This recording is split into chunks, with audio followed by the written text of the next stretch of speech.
Shabbat Shalom. Rabbi Cat Zavis here from Beit Tikkun, the Synagogue Without Walls, to share with you some reflections on this past week and the Parsha Pinchas. On Tuesday, I participated in the large Jewish Voice for Peace action in the rotunda at the Capitol in anticipation and protest of Netanyahu's speech to Congress. It was a very powerful and beautiful action, even though I and the other spiritual leaders and song chant leaders were arrested within 20 minutes. And the beautiful thing about this movement is that leadership is dispersed. So even after we were arrested, the hundreds of people still remaining continued to lead chants and songs until they were arrested as well. We were held in plastic handcuffs for hours and hours, over 300 of us. I was finally released at 2:30 in the morning, 11 hours after being arrested. And the last people were released at 5:30 in the morning. Our message was clear. The only way to a ceasefire, to free the hostages, to free Palestinian prisoners and hostages, to end this genocide, is through an arms embargo. The US is complicit in this genocide. Biden and the US Congress cannot call for a ceasefire out of one side of its mouth, out of one side of their mouth, while simultaneously sending billions of dollars in weapons, inviting a war criminal to speak to them out of the other side of their mouths. The message we delivered is simple and clear. We need an arms embargo now. We need to untangle ourselves from the grips of the military-industrial complex and all of its idolatry. We need to create a society that prioritizes life, not death. At the end of last week's Parsha, Torah reading, the Israelites end up really pissing off God. The men commit idolatry, they engage in harlotry with the Midianite women, and feasted in honor of and prostrated themselves to their gods. They turned their backs to Hashem and whored themselves after that which provided instantaneous pleasure and joy. In God's rage, God unleashed a plague on the people. One of the Hebrew men brought a Midianite woman before Moses and the entire assembly of people and elders. And Moses and the elders, feeling helpless and beaten down, simply wept.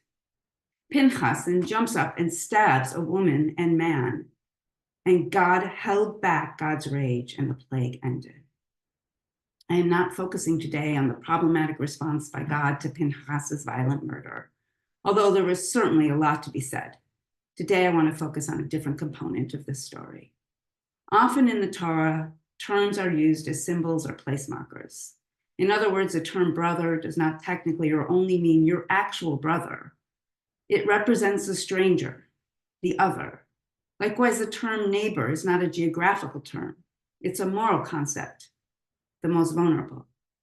And the term Israelites, I submit, can be understood to mean not only the particular people being spoken about in the Torah, but also refugees or freed slaves.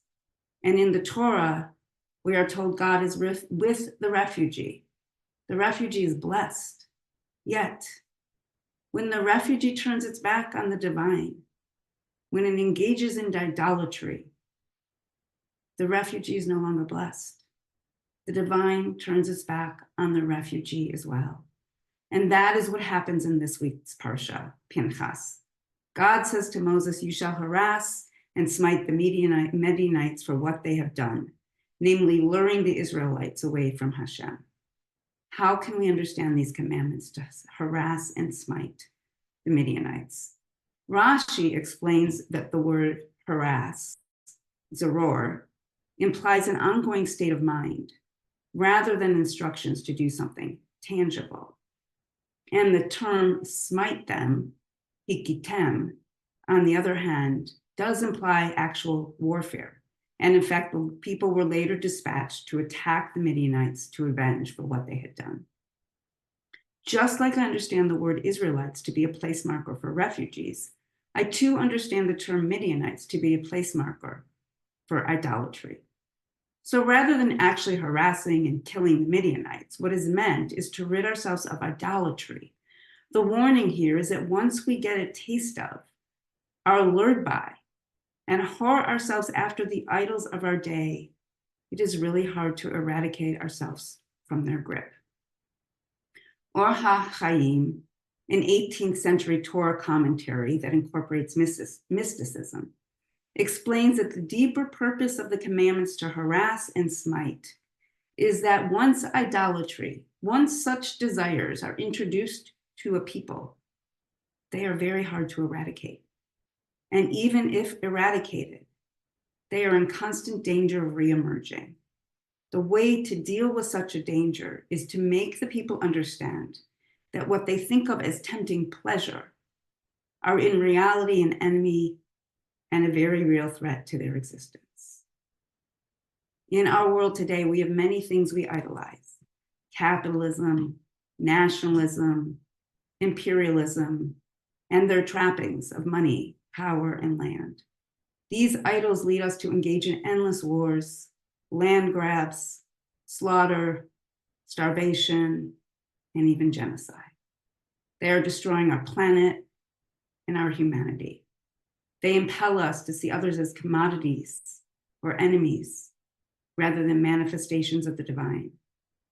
The Torah is warning us in very powerful ways that we need to harass, be hostile towards, or even hate and smite not people, but the idols of our day. Ideologies that encourage and promote othering and separation, that justify land grabs, that create unjust legal, political, and economic systems, and that ensure the exploitation and destruction of the planet. We are in the 3 weeks leading up to Tisha B'Av, the weeks of affliction. Each Haftorah warns the people of the coming destruction of the first temple, which we mourn on Tisha B'Av, and the dire consequences that will be visited upon Israel in response to Israel's sins. Just like the prophets of the past, those protesting, crying out, naming the horrors and truths of what the US, Israel, and all powerful nations are doing, are warning us today about the dire consequences we are facing if we do not turn back to the divine. Turning back to divine source requires that we reject the idols of our days and embrace love, radical generosity, truth, even when it makes us uncomfortable, justice, and peace. As we enter Shabbat, I invite all of us to imagine turning our wrath against the exploitative systems and structures of our societies, and for at least 25 hours, embrace radical generosity, love, truth, justice, and peace. Shabbat Shalom.